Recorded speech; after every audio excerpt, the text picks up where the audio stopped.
and welcome to My Kitchen, My Rules. I'm Lee Brown, and this is not your everyday cooking show. I'm a realtor. I live in North Carolina and started making videos during the COVID, and here we are. And several of y'all had asked me in the comments about how to make good Southern biscuits, and it occurred to me that not everybody is Southern, and that makes my heart sad for you. But I will show you how to make good biscuits. It's not hard. It just takes a minute, with like anything else in life. And currently we're going to start with ingredient number 1, which is 1 stick of salted butter. Now you have to use salted, and if you've ever been at the grocery store and wondered the difference in salted and unsalted, I can't help you, friends. You're going to have to go back to English class, I reckon. But honestly, if you have only unsalted butter at your house and you need to make a batch of biscuits, then just add a little extra salt, maybe a 1/4 teaspoon to your recipe so you have enough salt. So we're going to chop that into little pieces. By the way, this is cold butter, not room temperature butter. And then the next ingredient we need is flour. And I don't even have to tell y'all what kind I use anymore, do I? Do I really have to tell you that I only use White Lily? And there is a reason, and I swear, I promise, I will make a video showing y'all the difference sometime, but that would require me spending my hard-earned money on other brands, and I haven't yet come to that moment in life where I'm comfortable with that. So in the meantime, you just have to trust me, but if you buy the other brands and then you buy White Lily, you'll know. So we need 2 cups of flour, and one thing you should know is that you need to tap it against the side of your container so that you get the air out. You don't want a fluffy amount, you need the full amount. And let me just measure that out there, get it packed in. And if you ever wondered, that's the reason some people do sifting, is to get air into the flour, but the texture won't be right if you don't fill it up and tamp it against the side. So there's 2 cups of flour. And next we need, wipe my hands off, we're gonna need a little bit of salt, and you need about a 1/2 teaspoon-ish. So I'll do it Justin Wilson style, where that's really close. And for those of y'all that have been asking me to, look, I will show you that that's a 1/2 teaspoon. Scooch it up in there. Look, this is a teaspoon container. Look, see? Ha ha! Told y'all, the palm of your hand is a very handy place. So that's a 1/2 teaspoon of salt. And then we need some baking powder, not baking soda. We're not doing a science experiment here. We'll do 3 teaspoons instead of 1 tablespoon, because then I don't have to dirty something else up. So 1 and 2 and 3. All right. You know what that's gonna do, right? That's the stuff that's gonna make it rise. So I'm gonna next be ready to add my butter in, but before I do, I'm gonna get the baking powder and the salt distributed evenly. So I'm just gonna use a fork for that, nothing super fancy here. And it's just to even it out and make sure I don't have a dead spot in my dough. And then we'll put the butter in and kind of chunk it around. And it's in all these nice little chunky pieces because we cut it up good. And for those of y'all that are new to my cooking show, if you go back and watch the old episodes, you will see that I have come a long way since the beginning, and I still get commentaries on those early videos about how I didn't know what I was doing, and I'm so grateful for the criticism. Totally grateful for it. Okay. Now, let's just say that you have a pastry cutter. You can use that. You can also use your hands. But before I put my hands in, I'm gonna get my buttermilk. You can also use whole milk, and you could use 2% or 1%, or God bless you buying skim. It's blue, y'all. Why do you buy skim milk? But anyway, if you get a milk with a lower fat in it, it's just gonna change the taste of your biscuits. Buttermilk makes the best, and yes, it's chunky and thick, and so if you don't keep it in your refrigerator, that might not seem right to you, but let's just have it measured out because we are fixing to get our hands in the dough here. Before I finish my dough, let me prepare my rolling out surface. So I'll go ahead and get a little bit of flour. All you can figure out right now is I am trying to reduce the amount of things I have to touch after my hands have been in the dough. You don't need a ton of flour on your countertop. You just need enough to where the dough won't stick. So let me spread that out nicely. And if you ever renovate your house and you enjoy baking, I mean, this is honestly like therapy, y'all, to sit here and touch flour on your countertop. So now I'm gonna mix this in with my hands. And what I'm going for here is a crumbly kind of texture, which is really just continually working the flour around with the chunks of butter, break up those chunks. And obviously the smaller you cut it, the less squishing you have to do. And maybe I should have cut it a little bit more, but here we are. So we'll just work it, work it, work it. So anyway, I've got it chunked down to, I think most of my big chunks are gone. Oh, and I was gonna tell you why I'm wearing it with my biscuits, because biscuits are known as comfort food. And we know that in disastrous times, a little bit of comfort goes a long way.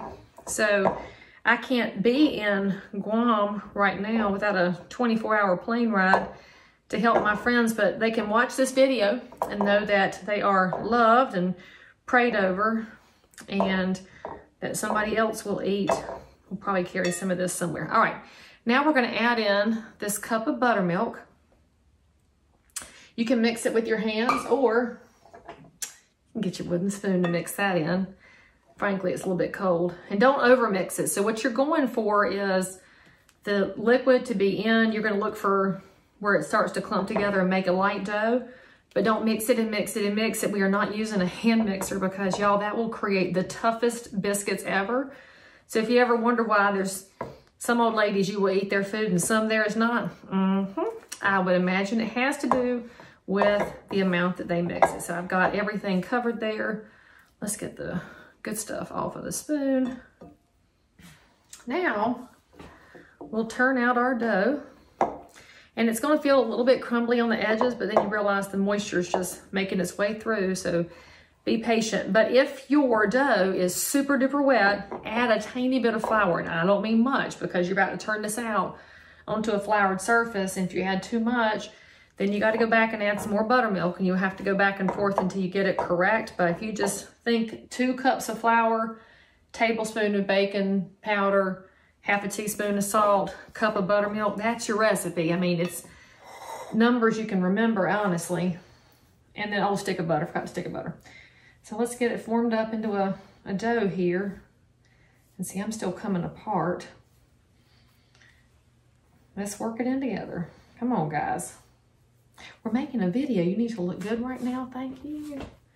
And when it starts to hold together, it's going to be ready to roll out. Now, you might have a rolling pin, but you'll also find the best rolling pin ever is a cold bottle of wine from your refrigerator, because the chilling helps the dough not to get overheated and keeps that butter from melting too. So, and to get the excess dough off your hands, just slowly roll it back and forth. This is a good reason to have clean hands before you cook, frankly, because this way I know what's going into my dough is just the dough. Should have remembered that, because it's got to go to 400. So turn your oven to 400. And if you're watching this before you cook, do that step first. All right, now let's get that cold bottle of wine. Now, spoiler alert, you don't even have to be a drinker to have a bottle of wine in your fridge. This bottle is 10 years old. I don't even remember who gave it to me, but it's still in the fridge. And now I'm getting my cookie cutter handy, which is also a beer glass. And so this is, for me, the right size. And you could use a cookie cutter. You could also use a mason jar or whatever you have on hand. So don't be stressed out if you don't have a ton of kitchen implements. Sometimes I think we overthink things.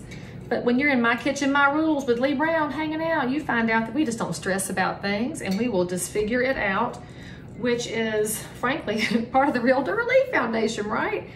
Made up a foundation 22 years ago, and in the time since, handed out almost $40 million and impacted over 19,000 families, which I think is amazing.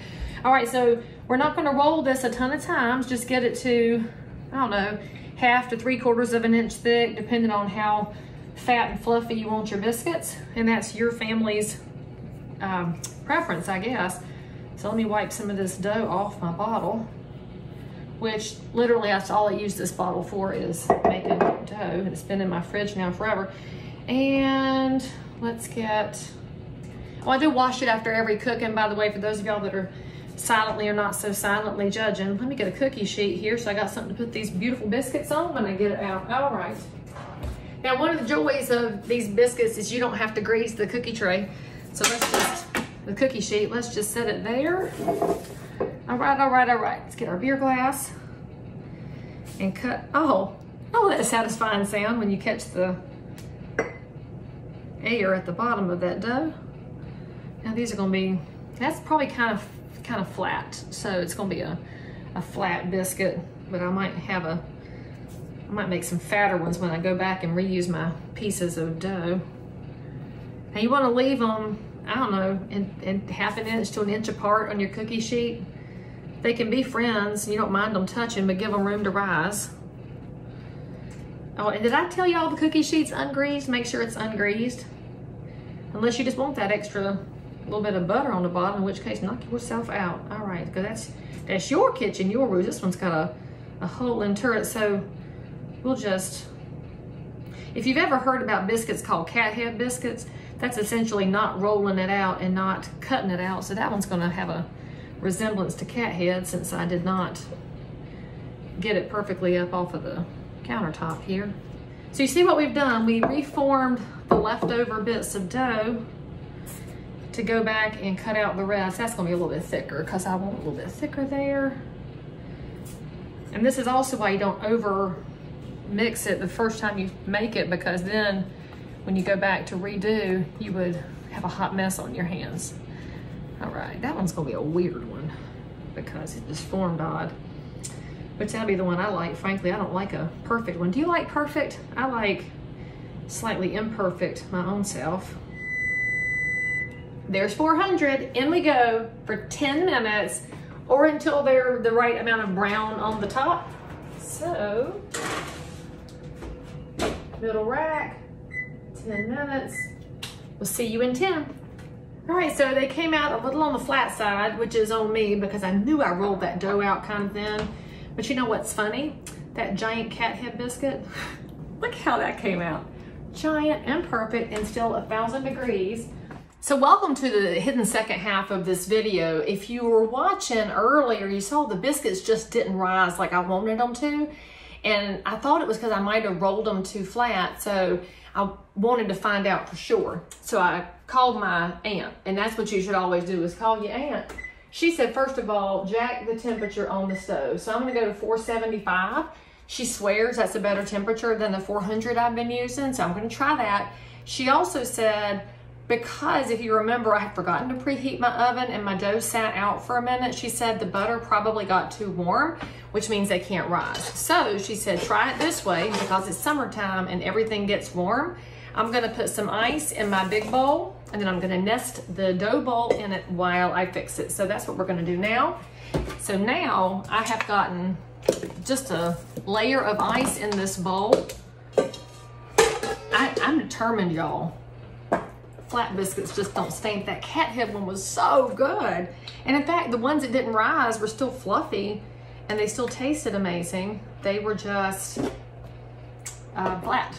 They just didn't rise up like I wanted them to. So there's my buttermilk. Now, let's crush this bad bear out. I'm on a mission. And frankly, that's one of the good and bad things about being a control freak, is that you sat in church like I did and pondered whether your aunt was right or not. And you said, you know what, when I get home from church, we'll try again. And so that's why yesterday you saw me in regular clothes and today you see me in church clothes. So let's make sure we get the flour nice and tamped in there. Get ready with a little bit of flour on my counter here. And if you watched earlier, you already are thinking, hey, Lee Brown, I know the amounts now. I know, right? You know, 2 cups of flour, tablespoon of baking powder here. And you need about half a teaspoon of salt, which hopefully you've learned how to measure in your hand too. Hey, hey, what's up? And now, there's our dry ingredients. Now we need this stick of butter chopped up.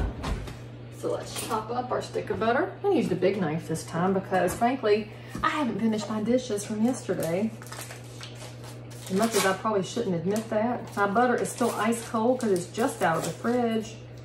But ideally, this will keep it cool while I work it.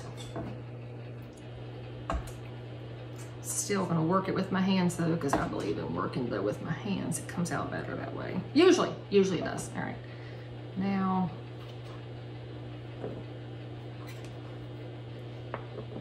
okay, now there's our stick of salted butter. If you're wondering why I'm walking weird, there's a cat at my feet, but she's not gonna be very helpful to us up here. So let's work that in. Again, we're gonna work it until it's nice and crumbly. Break up those chunks of butter after you've cut it good.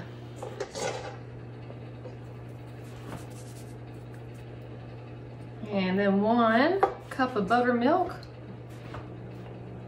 And as I discussed yesterday, you could make a personal choice to use whole milk, 2%, 1%. I just don't recommend skim because I don't think you'd have the right fat content to hold the biscuits together and help them to rise.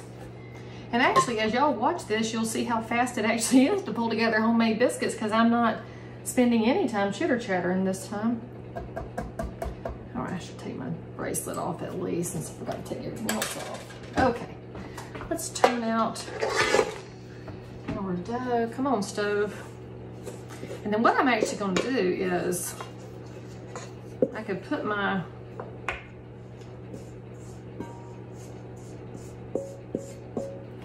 dough in the freezer if I want to hold it. Oh, it's nice and cold. I bet she's right. This is going to be the difference maker.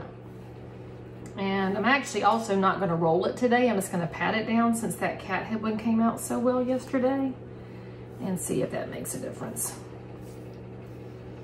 So that will be probably making so many adjustments that I won't really know what the difference maker was, if it's a higher temp on the oven or if it's the keeping an ice bath under the dough, or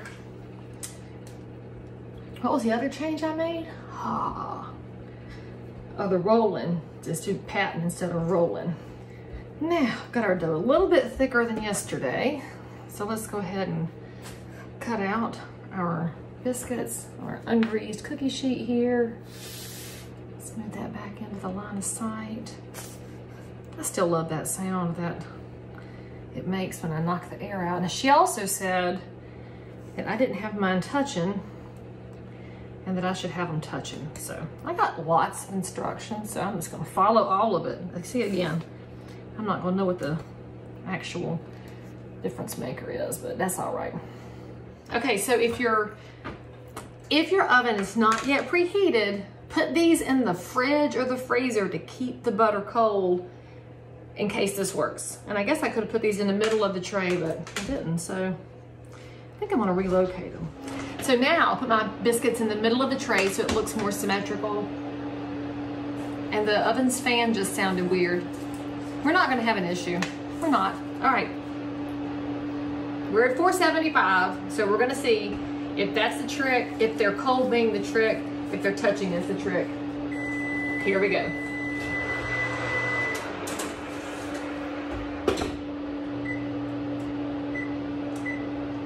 All right, let's see what happens. And like any good home cook, while y'all were gone, I got 14 other things going here, but let's take a look at this fresh batch of biscuits, and this is way more better than what we had yesterday. So you see we got some height, got some better color, and it's gonna flake, it's flaking. That's what you want in a biscuit. So go back and watch part 1, check out part 2, let me know what the advice was that you think worked, and I'll see you next time.